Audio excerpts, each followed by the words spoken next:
This conference will now be recorded.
Passport's okay, or a utility bill, your card. You're boring me. Make it 1,000 cash. Always been very sweet to me. That's sweet as owning a PlayStation you've been lusting at.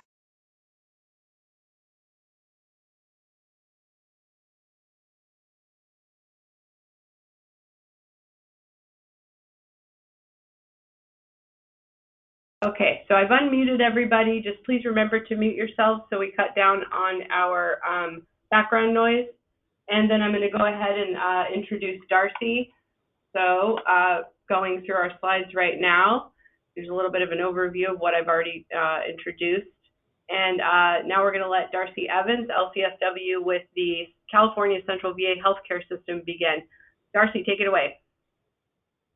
Thank you so much. I appreciate you guys having me, letting me be able to present with you.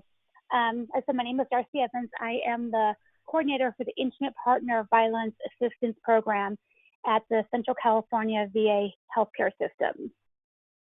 Can you go to the next slide, please? Just so you guys kind of know what we're going to kind of talk about a little bit. One of the objectives with me talking to you is I want to help so that we can describe what intimate partner violence is, the cost of it, and the impact that it has on individuals. We want to look at discussing some of the risk factors and the prevalence IVP, specifically with the veteran population, and help to kind of give you guys an understanding of what the Veterans Health Administration's Intimate Partner Violence Assistance Program is. And then lastly, just briefly discuss some of the considerations in regards to COVID-19 and intimate partner violence. Okay, next slide, please. First of all, we'll talk about intimate partner violence. Oftentimes, historically, this is really confused with domestic violence. And so when we refer to intimate partner violence, what we're talking about really is that violence that occurs within a confine of a relationship in that domestic sphere, or if you have a home. And this would include, the domestic violence is that violence that historically occurs within the sphere of the home. And that would include things like child abuse, elder abuse, or other types of interpersonal violence, like a sibling and a parent, or two siblings.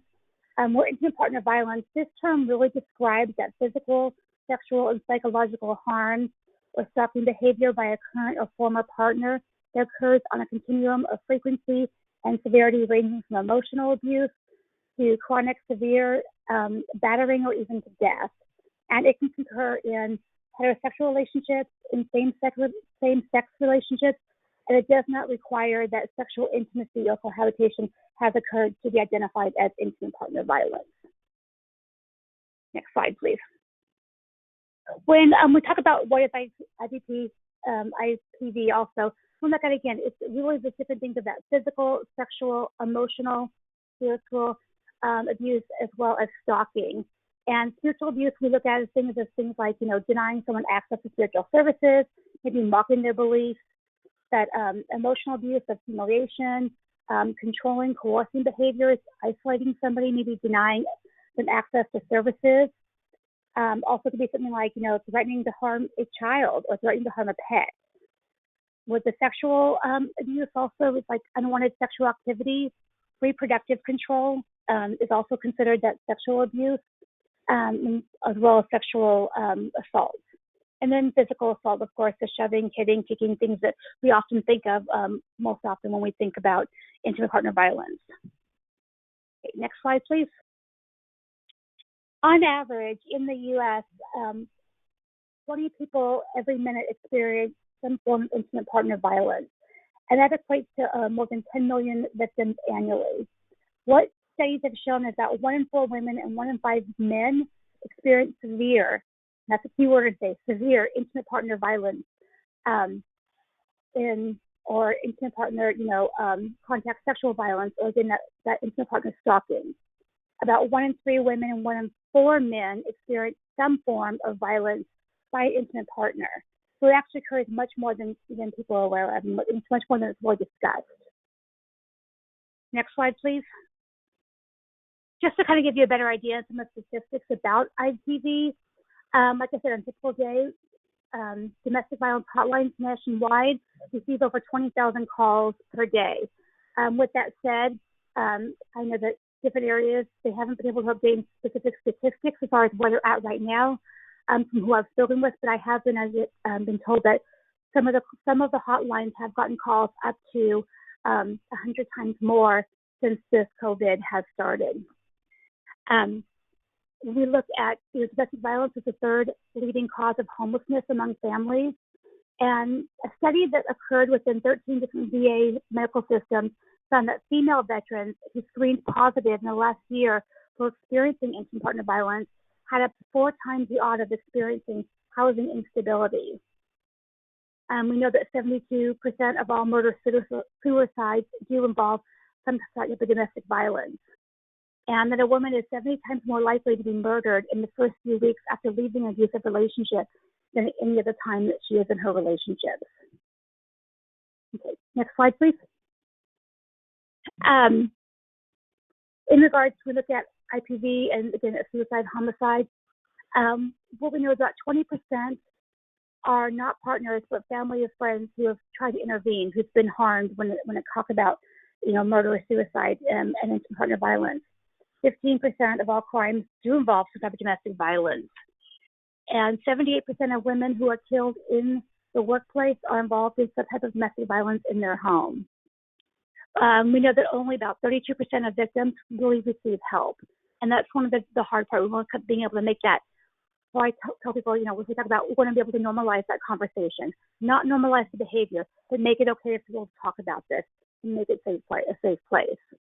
Some of the protective factors for those who experience it is having a strong personal relationship that really helps to decrease the risk of suicide within suicide and then also within homicide.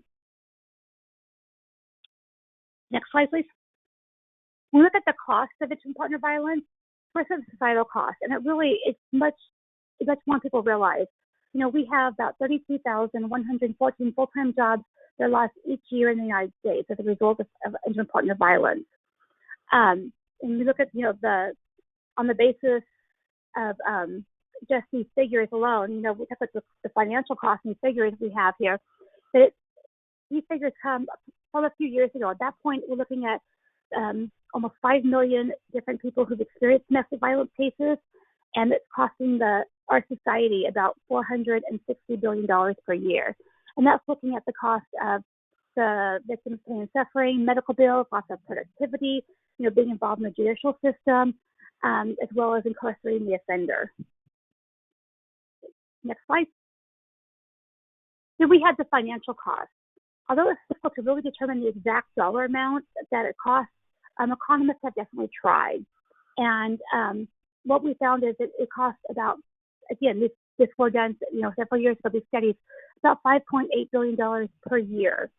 And about $4.1 billion of that is for direct medical care and mental health care services for those who have experienced intimate partner violence. What we know too is that healthcare costs are about 19% higher for women who have a history of intimate partner violence. And as well, kind of lost that. And keep in mind, these dollar amounts, this information that we have on this slide does not include looking at the taxpayer-funded cost of things that all the different programs that are out there that you guys do. They're grant-funded, taxpayer programs. They don't include any of those type of services. Okay, next slide. So according to the National Coalition Against Domestic Violence, in general, the general population, about 1 in 3 women and 1 in 4 men have experienced IVP. However, the National Center for PTSD states that they believe that veteran population, the number could be twice as high. And part of that is because of the veteran-centric factors, things like with a sign of post-traumatic stress disorder, the stress of military and family life has on families, the mental health concern, increased drug and alcohol use, the loss of trust and the moral distress, traumatic brain injuries. We have increased anger. And all these increases, all these different factors also may lead to the increased risk of things of like, broken homes, loss of support, joblessness, homelessness, poverty, and these things also do exacerbate and also factors toward intimate partner violence as well. Next slide.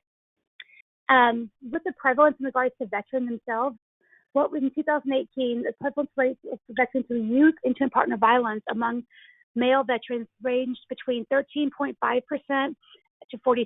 And I know it's a huge difference. Part of that comes from, again, looking at the different veterans in regards to their own specific factors. The rates show that it actually increases with co-occurring disorders such as PTSD, substance abuse, or combat exposure. And with women veterans, they are at a higher rate than their civilian counterparts to experience intimate partner violence. about 33% of women veterans versus 23% of non-women veterans reported at some time in their lifetime experiencing intimate partner violence. And there's high rates of PTSD and interpersonal aggression suggest that, those who have been involved in OAF, OIF veterans are at higher risk of using IPV as well. One thing I do want to mention and really stress is that even though these numbers are higher for our veterans, it does not mean that military service members are more violent than civilians. Part of this comes from, again, those veteran-specific factors that we talked about. And so you take away those significant stressors, the substance abuse disorder or the PTSD, you would find similar numbers as the overall population. We're staying home. So the Intimate Partner Violence Assistance Program is one of the newer programs we have here at the VA. It was actually approved in 2019, January by Congress, and is now mandated that every VA has an Intimate Partner Violence program. And one of the goals for the program, our mission, is to really implement a comprehensive, person-centered, recovery-oriented assistance program for not just our veterans, but families, caregivers, and our employees who either use violence or experience violence in intimate partner relationships. Next slide, please. One of the focus of the VHA, IPV program is to develop a culture of safety and adopt a holistic, veteran-centered psychological rehab framework to inform all facets of and it includes all facets of the program. We have first, like I said, we do serve those who experience intimate partner violence as well as those who use it. And we have 4 pillars that really kind of guide our guiding principles in supporting this program and what we do in this program. And it's really to ensure that all programs and services are offered on a comprehensive, integrated approach. First is veteran-centric. We want to make sure to recognize and respect the unique needs of our veterans and families. Second is the person first. And this is like the language, when we use person first, we look at that person. We really try to change our language, refrain from using stigmatizing labels, and refer to the behavior that can be changed rather than labeling the individual. The goal is, again, take away some of that stigma and kind of take away some of that shame that goes along with it. We also look at being, trauma-informed. Trauma-informed programs and services are based on understanding and recognizing and responding to the effects of trauma by emphasizing physical, psychological, and emotional safety and encouraging that healing and empowerment. And lastly is recovery-oriented. The IPVAP program has adopted a recovery-oriented system of care model, which provides coordinated network of VA and community services that build upon the strength and resilience of individuals and families with an exception of improving relationships and quality of life. Next slide. And this is just for those who aren't familiar with what trauma-informed care is. I know for time's sake, I'm not going to go through it, but this really is kind of just helping you understand what exactly is trauma-informed care. And that is, care that is, again, person-centered, avoiding stigmatization, recovery-oriented, empowers the individual, is very culturally inclusive and sensitive, and considers the impact of trauma when designing the therapeutic environment. Next slide. So what we do as far as for those who experience intimate partner violence, some of the interventions that we provide is we do screening, screening of veterans of those who experienced it. This is a newer thing, so you may not see it throughout all the medical centers as of yet, but within the next year and a half, we will be seeing that. We also provide them education to discuss the risks. We also try to provide education as far as, regardless of where they're at. We talk about, give them education and discuss the impact on health and well-being. We want to make sure they provide resources, including we have a memo of understanding with the National Domestic Violence Hotline, so we're able to give that number to them and have all of our resources, as well as the coordinators. We refer to community shelters and community-based support programs. We also provide danger assessments, as well as we do safety planning. Look at providing individual treatment, groups, and couples treatment also. Next slide, please. And then treatment and services for those who use violence and aggression. One of the things that we do is we do offer what we call Friend at Home. And this is an evidence-based group therapy treatment, but the goal is to reduce violent and aggressive behaviors and to improve the relationship. It's not battery intervention. I always make sure to stress that to people. It's very different. It's only 12 weeks, if not 52 weeks. It's 1 day a week for 2 hour sessions. And it's an intensive group therapy treatment. It's not psychoeducation, it is group therapy. And one of the unique differences about this program is it is an evidence-based treatment program. So that we do have studies showing that it's very effective, especially with the veteran population, in reducing these behaviors and improving relationships. But it also includes a partner notification component. We talk to the partners prior to treatment and then after treatment as well, and do the same measures and screening that we do with the veterans. Therefore, we can make sure to get them resources that they need, they might need throughout the process as well as working with them. Safety is always our first priority when talking about any type of violence or aggression. And some of the things that we do is we do some trauma-focused therapy. We do, also offer things like narrative therapy, individual, cognitive behavioral therapy, some assertiveness training, and then boundaries and communication skills, as well as that safety planning. One thing I want to stress too, that I can go back to, Stay at Home is really good, especially for our veteran population, because it really looks at trauma and how trauma has affected that person, and then how it's affected their ability to communicate and how they see anger. And it's much, again, be able to kind of help them to process and develop a lot of insight within their own behaviors. Okay, next slide, please. Hopefully I'm not talking too fast. So with COVID-19 IVP, we want to make sure to be aware that those who are impacted by violence at home may not feel safe at home. And with the shelter in place, most people say they say safe at home. Well, many people it's not safe at home, especially with all of the limitations to services and resources. It actually causes more limitations and less support for those who've experienced intimate partner violence. What we also know is that disruption in the VA services, as well as other services, can really increase that sense of isolation and increase that risk for self-harm and for harm to others, and also reduce people's coping. And therefore, it can increase violence. We know the IVP can also, can compromise someone's immune functioning if they're experiencing that. It actually can affect them physically as well. And again, if you're experiencing, individuals may also experience, COVID-19 related health coercion. They may not be able to go to a healthcare center because their partner won't let them, or maybe they're using their status as a means to somehow use that against them. Next slide. This is just a few things I wanted to give you guys for some resources that you have them. Within the VA system, I know kind of gone over this really quickly, but one of the things that we have that people can use and any veteran can have is that we have different skills that can help them, like the AIMS, which is the Anger and Irritability Management Skills Training. I have the website on here for you, and this is a really great anger management tool that can be taken on a desktop, laptop, smartphone, completely free. There's no registration required. They do at their own. Someone can do it at their own pace.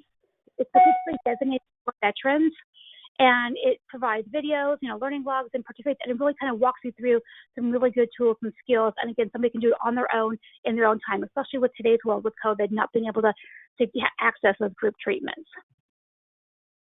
Okay, next slide, please. And then also too, with safety planning, one thing I want to stress with safety planning too is if you ever talk to anybody, why make sure you want to do safety planning and talk to those who are trained, is that we want to make sure to start with somebody's at. Just because we think somebody should be leaving doesn't mean they should leave. It's even safe for them. They know their situation. They know their partner best. So working with them, allowing them, but still working that safety planning. Letting them know, okay, what are you going to do to keep yourself safe while you're staying there? This is the My Plan app is a app that you can download for free and actually helps you as far as making some safety decisions with someone and helping them, to do safety planning. And there's also 2 other sites we have on here for you that also have some safety planning resources as well. I hope I don't want to take up, obviously, don't want to be mindful of time, but I just want to say thank you guys very much. And I'll definitely stay available if you have any questions regarding any of this information. Thank you. Thank you very much, Darcy. That's a wealth of information that you're providing, and I'm glad to see the VA is making strides in this area. Really, just a quick question: is this occurring in most VA hospitals, or are there just a few sites in California that are now adopting IPV programs? Well, like I said, this is a mandated program, so all the sites are going to have some type of program. What it looks like is kind of vary right now because it is pretty new. And unfortunately, I can tell you, unfortunately, I know that within like Vision 21, which is the area I'm in, which is considered Fresno, the Fresno area, San Francisco, Palo Alto, Sacramento area, Hawaii, and Reno. Unfortunately, I'm the only coordinator in the positions right now. So they have people there to identify, but they're not really implementing the programs quite yet. I know down south in LA area, down that side, they're definitely doing a lot more work with it right now. Okay. And we'll be sure to share your contact information as well if that works, so that if people need to get a hold of you, they can. Okay. Yeah, people can call me, regardless of where they're at. I'm no problem helping out and answering questions. Wonderful. Can I ask a question, please? Can we hold the question till the end, and then I'll, because we have two more presenters. Okay, this is very specific for this program in terms of what is in it for provider education. Okay, so we'll get to that one at the end. Darcy's going to stay on with us. Okay, thank you. Okay, so next speaker, we welcome Beth Hassett, CEO for Weave Inc., and she is going to provide some additional information about her organization. Go ahead, Beth. Great, thank you very much. Go to the next slide. So Weave's mission is to promote safe and healthy relationships and support survivors of sexual assault, domestic violence, and sex trafficking, which speaks to really the two sides of the house. We support survivors, and we're also trying to prevent these incidents from happening by reaching out to the next generation and also doing a lot of education out in the community and in the schools. Next slide. So all of our regular services are currently operating. We're just doing everything differently. We had to really pivot starting on the 13th of March. We made some huge changes in anticipation of this shutdown. We expanded the staffing of our support line, since that's one of the #1 ways people can still get to us. Our main office is not open to the public, so everything is being done over the phone and or via online chat, which we were poised to launch this spring, and we moved up the date of launching that because we really felt like it was an important lifeline for people who might be trapped in the home with somebody and it's not safe to make a phone call. We're continuing to provide safe shelter. We've really reduced the number of people that we're bringing into the shelter, as we, knock on wood, have not had any cases of COVID. So we're trying to keep the bubble around our shelter operation as much as we can, but continue to have families in there and are using hotels to isolate potential new clients. Next slide. Transitional housing, we have 8 units. People stay with us up to 2 years. So it's really, their home, and they're sheltering in place in our transitional housing units. We're continuing to do therapeutic counseling, not group counseling, because video conferencing and using Zoom and that sort of thing is out of compliance with our VAWA and VOCA funding, and it wouldn't be safe to have survivors in a group setting without knowing who else might be in the house, but doing a lot of individual counseling via the phone. Our counselors are counseling about 20 people a day between the whole team. And then people continue to be sexually assaulted, unfortunately, and so we are providing virtual support to folks getting their evidentiary exams at the clinic. Next slide. Legal services have been really compromised, as is the case throughout the state. Courts are pretty much shut down except for emergency orders, and everything is being rescheduled, and I think it's going to be really frightening when I'll talk a bit about what I'm worried about in the future, but people are not having their cases resolved. So we have a lot of lingering custody cases, dissolution of marriages, and permanent orders that are just floating in limbo right now, along with all of the other family law cases that aren't happening. But we're continuing to provide support over the phone and continuing to help people apply for emergency restraining orders. Advocacy and case management, we're again doing that over the phone. Even at our shelter, we're providing those services over the phone rather than in person. And we have a large anti-sex trafficking response team. The good news in all of this is that sex trafficking is down, but people who are in the process of getting out of that life or have left that life continue to need support and are reaching out to us, and they're needing assistance with food and rent and all of those emergency expenses that we provide all the time. Next slide. And finally, we are actually able to place people in housing. So people are leaving our shelter and leaving our transitional housing program to go into permanent housing, which is great for them.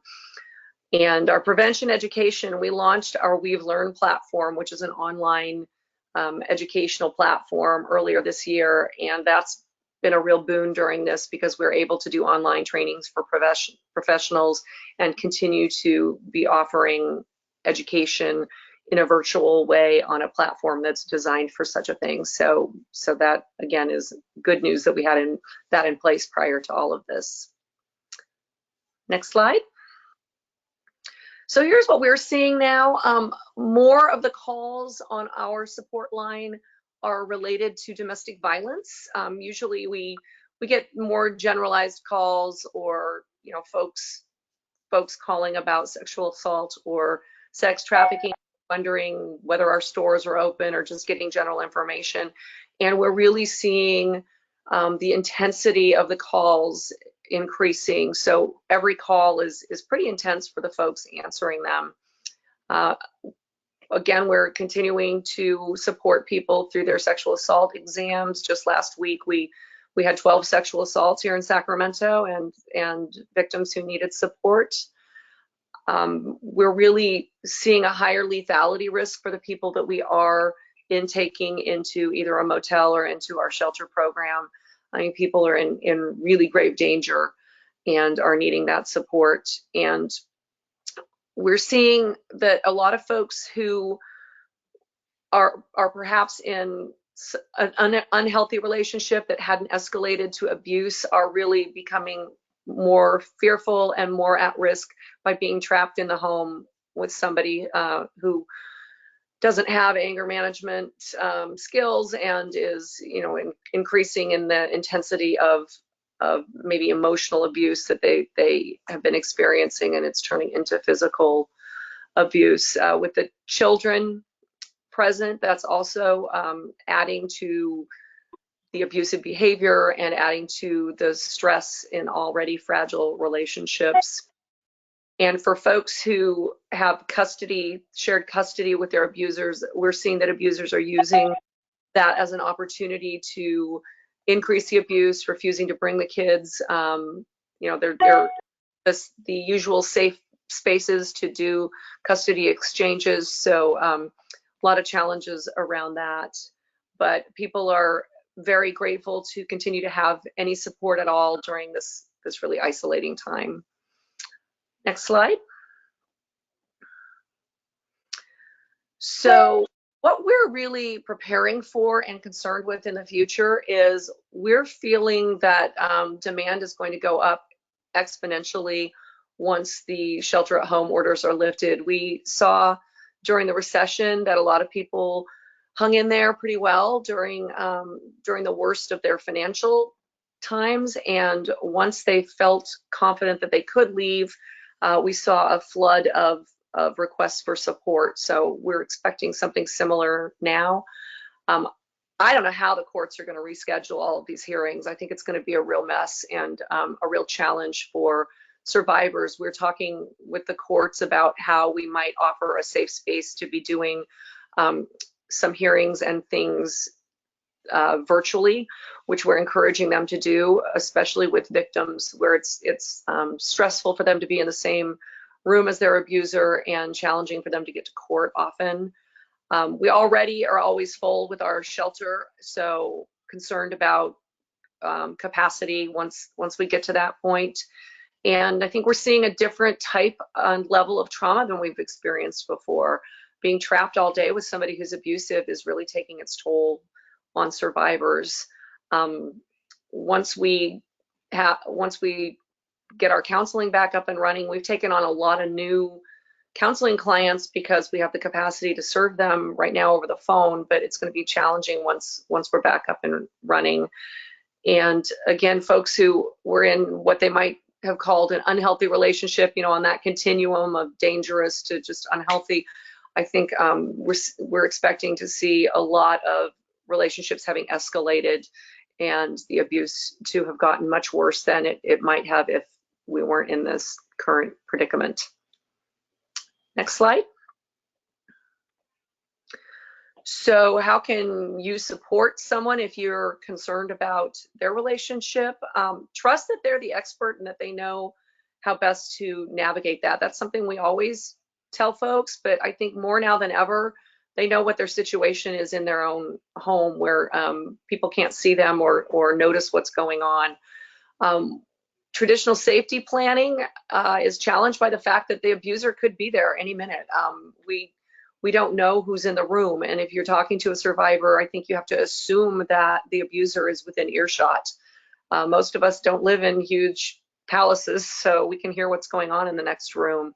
So always assume that the person is somewhere nearby, and help them brainstorm what to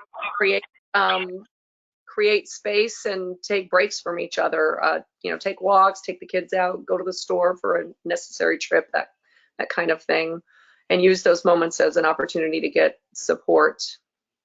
Next slide. If the abuser or the survivor are still going to work, use those breaks or their commutes as an opportunity to check in with them. Encourage them to call law enforcement. We're hearing from law enforcement that calls for domestic violence related situations are way up, and they're working to be more responsive than ever. I know at we're continuing to offer support to survivors if they've reached out to law enforcement and sought help. Offer to gather information for them. Make sure they know of supports like Weave's support line and live chat. They don't have to live in our community to reach out to Weave, so encourage them to reach out either to the national hotline, their local DV agency, or even to Weave. And by all means, do not confront the abuser. That's just going to put people at more risk. And unfortunately, being a support person and being that person that helps them not feel isolated may be all you can do at this point in time. Next slide. That's it for me, and on to Jenny. Beth, thank you so much for the presentation. I really appreciate your time and Jenny's time and Darcy's time, just because of how busy I imagine you all are right now. You know, what's interesting is I think it goes without saying that this would be a really dangerous or at least tense, difficult time for people who are experiencing domestic violence and abuse if they're stuck at home with their abuser. What I did not realize is that there might be an uptick in demand for services once we go back to some sort of normal rhythm when people are able to get out. So, wow, yeah, my thoughts are really with people in those situations. It's just terrifying. Thank you. So now we're going to move on to Jenny Davidson. I know we're getting some additional questions, and we definitely want to be able to get to those as well, folks. So we will, I promise. But we're going to go ahead and introduce Jenny, the CEO, Executive Director for Stand Up Placer. And then once she wraps everything up, we will be able to open this up for more discussion and questions. So Jenny, thank you very much for joining us. Thank you. I'll just say ditto. No, sorry. It's hard to go after Beth. She's amazing. So the title of this was Rise in Domestic Violence During Isolation. And just to kind of talk about, you know, we all developed our PowerPoint separately, so some things may overlap and some things are very different. But we all kind of work from this power and control wheel. It's the kind of industry standard thing. And domestic violence is characterized by one intimate partner establishing power and control over the other person, right? So one area, next slide, please. One area that they use a lot is isolation. And since that's a tactic that abusers are already using, it's something that we are seeing now that people don't even have a choice, and isolation is being sort of, kind of thrust upon them by an exterior force. It's something that we're hearing a lot right now from our survivors about. The isolation is making things more tense, and it's causing other issues too.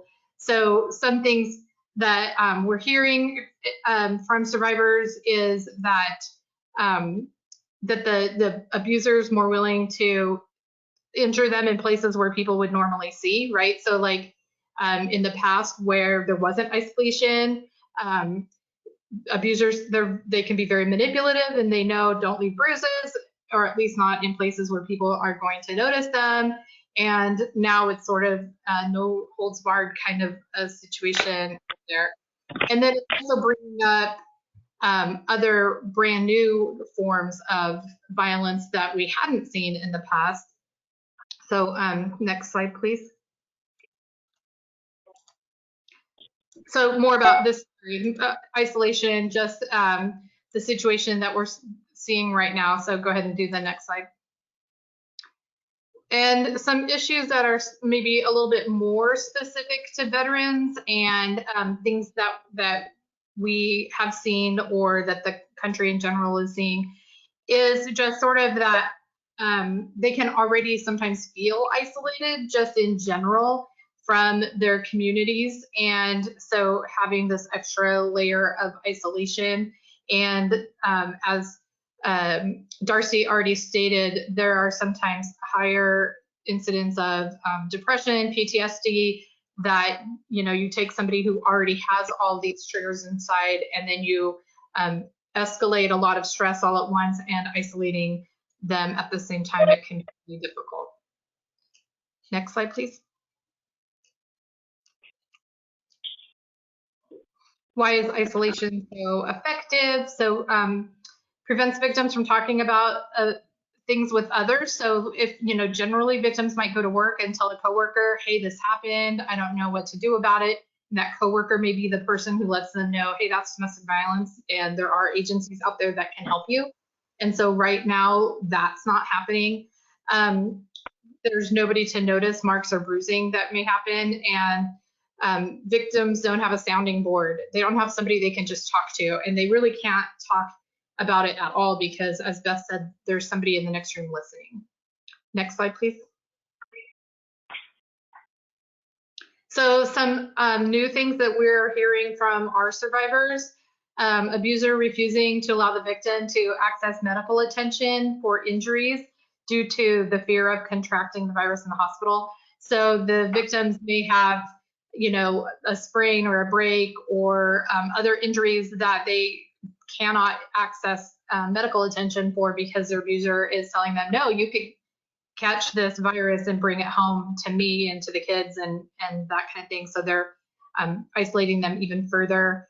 Victims cannot flee to friends and family due to the risk of infection. Other things too, like they can't fly home, like if their family all lives in, some other state right now, that's not a good time for flying. Abusers controlling information about the virus. So the abuser could be lying about symptoms. You see a survivor who is experiencing nausea, and now the perpetrator can say, oh, you probably have it, that's one of the symptoms. And if they're controlling the amount of information that survivor can get, they can really kind of gaslight them into believing that they could be contagious, they could be making their friends sick if they try to escape. There are different things like that. Lying about the restrictions, they could tell them, no, you can't go to the grocery store. So different things like that the perpetrator can start using against them that they wouldn't have had in other times. Forcing victims out in public places without protection. You have to go to the grocery store and you can't have a mask or gloves. Using the children, not allowing the victim to hug or kiss her children or his. overly disciplining children in the tight quarters that we're seeing and forcing victims to provide all the care. You know, maybe they're both having to work from home and they're both working all day, but now the victim's also doing all the homeschooling and cooking all the meals and all of that while they're also still trying to do their full-time job. Next slide.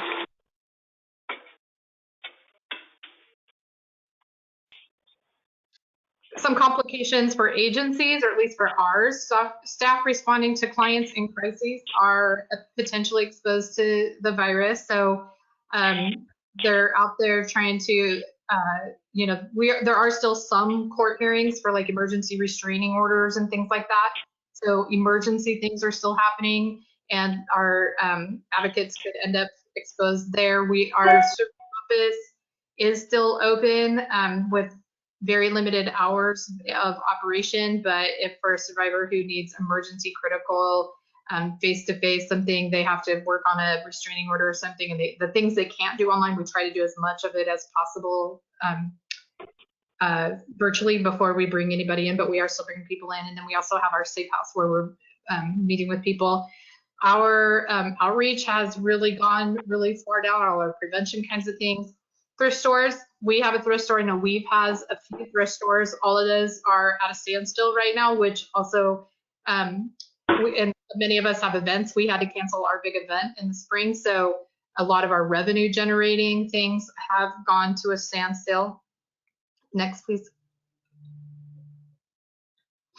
And so some things that we are doing. So we do still have our crisis line, 1-800-575-5352. That is still staffed 24/7. We also just recently added a chat feature on our website that is also staffed 24/7. We have our safe house still and have survivors in there, and we're also pet friendly, so we have pets as well. Danger assessment and safety planning, still doing that with every single caller, talking to them about, are you safe right now during this phone call? Are you safe for the next 5 minutes or in the next 24 hours? What can we do to help increase your safety?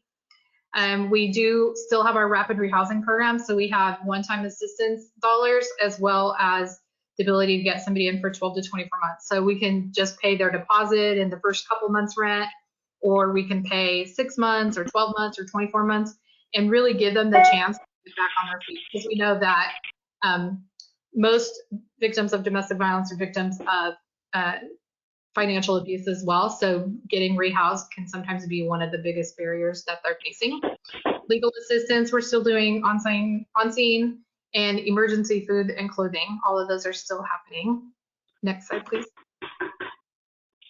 And virtual support groups, we do virtual support groups with our housing folks because they all know each other really well and they're all used to and more comfortable with that kind of a thing, but not necessarily with anyone who would be some of our more traditional, like, hey, first time you come and go and drop in. We're not doing any of that kind of stuff right now. We are doing the telehealth therapy, virtual case management. So that's mostly by phone, but a little bit by things like Zoom and stuff with people who are safe enough for that. Supportive food and clothing, housing again, online support groups for things like we have an art group for kids, and we have little packets that the parents can pick up throughout the week and bring home, and the kids can do an art project virtually with our advocate. So that's been really, really great. Next slide. Oh, no. Okay, good. That was it. We all survived. Thank you very much, Jenny. I appreciate, I think all three of you brought, yes, there was a little bit of redundant information, but that's perfectly okay. I think each of you brought a different perspective to this, and I appreciate you sharing how this affects your organizations as well, because so many people rely on the vital services that you all provide at Weave, at Stand Up Placer, and with the VA, that it is a real struggle. This pandemic could not have hit more people all at once. I mean, you could not have designed something to be more impactful than this. So it means that even providing services is a risk to your staff, and you're having to find new ways to work. And I'm sure the lines are blurred between work days and non-work days, just as it is for the rest of us. So we really appreciate all that you do for, and all that your staff do for people who are seeking services and who are in great need of it. It's truly valuable work that you all are doing, so thank you. Okay, so at this time, we would really like to open this up for questions because I'm sure some people have already asked some questions by phone and by chat window. So what I'd like to do is to go to our chat window and answer some of these questions first, and then we'll take some questions by phone. So a question that hopefully either Jenny or Beth can answer for us. If the courts are closed, how do we refer women to getting protective orders? And is there a plan for addressing trauma once the courts open? I think, Beth, you're on mute.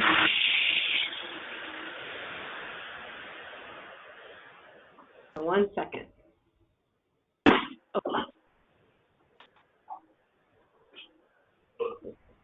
Fast here. Okay. The courts are still open throughout the state for emergency restraining orders. So people can still get a protective order for domestic violence or for an adult protective order. So that's still happening.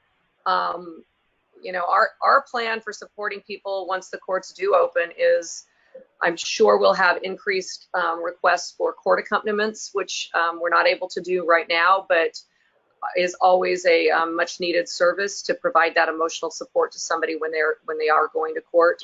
So we're expecting more and more court accompaniments and a big run on an already impacted legal department.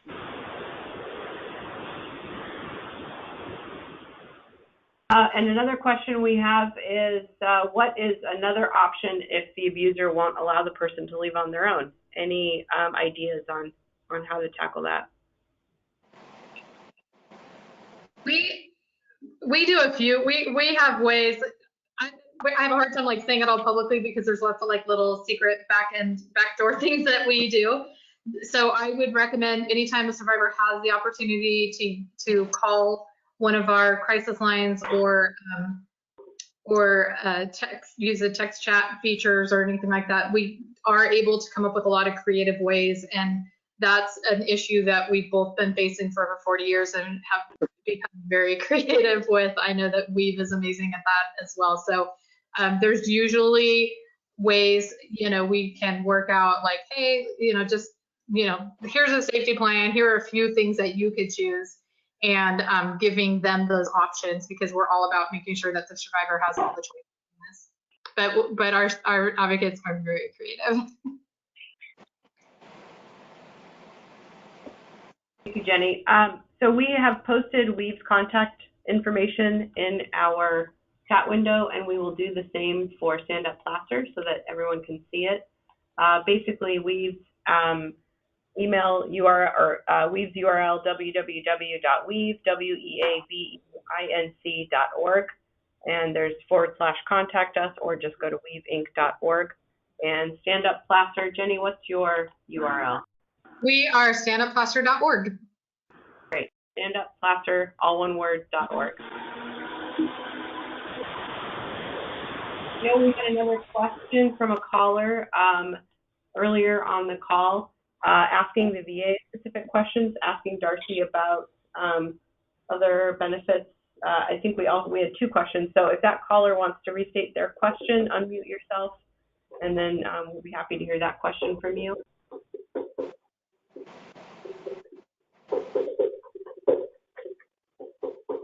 Hello, everyone. This is Valerie. There was a particular veteran that was on the VA's website, and he said that he was closed in the house with his wife, and if someone didn't reach out to him quickly, you know, him and his wife would not make it. It sounded like a call for help, and I'm just wondering, do we have anything in place for spouses? I mean, I'm an advocate for veterans, but you know, in cases like this, I definitely want to know what to do, because I felt completely helpless. Yeah, absolutely. Well, I guess my question is, and I'm not sure what site you're referring to that they had made that comment on. Is it, you know, if they were threatening to, you know, to hurt themselves or hurt them, my first thought as a clinician is a welfare check. Because again, I don't know, I don't know the situation. Right. It was on the VA newsletter that they sent out. So their blog, it was one of those. And someone who was the official or the officiator of that blog, gave some references. But I thought it would be good if that person reached out to that particular veteran. But I didn't know, what to do or how to intervene in that. And I don't have any access other than, writing the official of the blog. So, and I did that, but I'm just wondering. Yeah, that's a difficult situation. It's almost like an anonymous post that they put out there. So I'll be honest, the hard part is we don't know where they're from, where they're at, what area. What's your question as far as having services for spouses? Yes, we do actually. It's going to kind of depend on each facility, unfortunately. But part of the program really should be providing services to spouses in regards to referrals to community resources and help getting them linked up and helping them with safety planning if needed. But definitely making sure they have some resources and linked up to those community services that can help them. So Valerie, this is Lindsay. If this was a comment on a blog, another option is to post the phone numbers for the national hotlines. That might be of assistance. And then because they've commented on a blog, they should be notified that someone's replying to their comment. So that's one way to do that. I agree with Darcy, the welfare check. Jenny and Beth, do you have any other ways you handle this with your population when it comes to intervening? I think that we always will offer support to the victim and the victim's family and that whole family unit, the kids and whoever. We don't do anything for perpetrators at Stand-Up Classer. In a situation like that, honestly, we have very high levels of confidentiality, and there's very little we can do with a victim were to say something like that. If a perpetrator says like that, they don't really have any confidentiality rights, so it's a different conversation. But we tend to engage, de-escalate, do what we can to try and get the victim safety. Yeah, this may have been abuse on both sides too, perhaps. So in situations like that, de-escalation maybe is the key. But if they're experiencing a high level of mental stress, among other things, Valerie, then there's the Veterans Crisis Line. There's also the National Domestic Violence Hotline as well. So I would recommend those. Yeah, the Veterans Crisis Hotline. I think the challenging part, I think, is you're right. If it's biracial, it's like you're going back, both ways. And again, we're looking at providing services.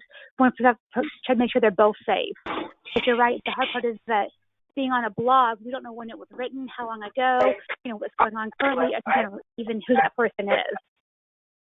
Right. No, it was the VA News blog. I'm looking at my phone right now, and the person who was writing the blog, who was responsible for the blog, they did put out the national hotline number, and he did respond back to. But the guy wasn't anonymous. He gave his name, and he was an older veteran.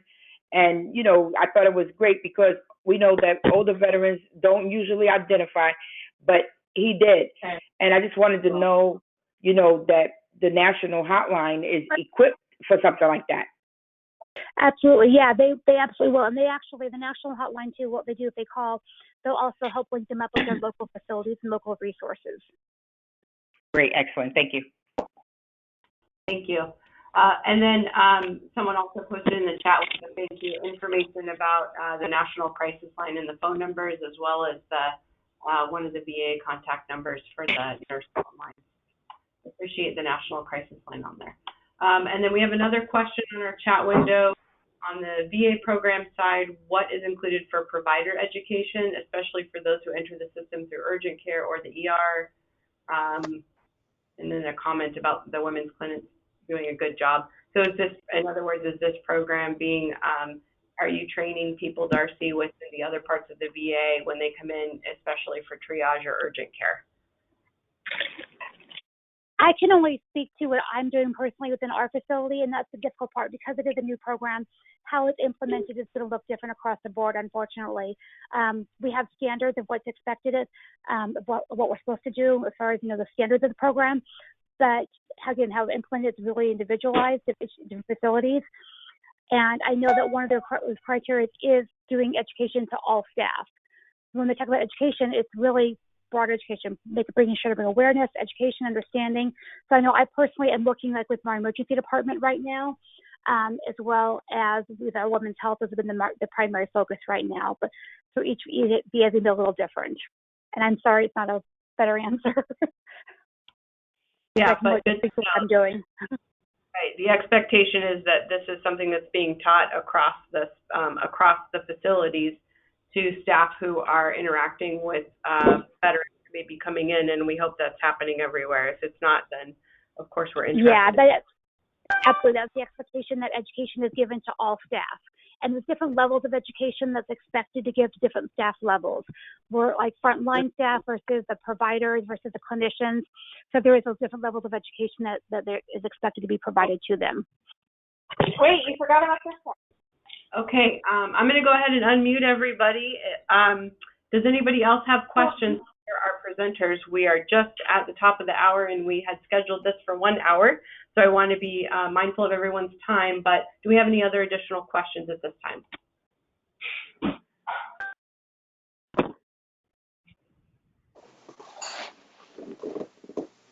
Okay, it sounds like we hit most of our questions, so I'm glad to hear that. Well, I want to thank any other questions? Okay, so I want to thank Beth and Darcy and Jenny so much for your time. I really appreciate everything that you offered, ladies. Please reach out to Calvet and to the Women Vets Division if we can be of service to you as well. And if you need to contact us, our contact information is up here, womenveterans@calvet.ca.gov. Our website is www.calvet.ca.gov/womenvets. And you're welcome to call us as well, 916-653-1402. If you need more connections to services like this in your region of California, we're happy to help you with that. And we will be doing another webinar next month in May on traumatic brain injury and women veterans. So please join us for that next webinar as well. This will be posted on our website as well in the coming days since we've recorded it. So again, thank you, ladies. Thank you for your time. And thank you, everyone, for joining us. And have a lovely day. Take care of yourselves. Be safe. And we're here for you. Thank you. Thank you. Thank you. Thank you.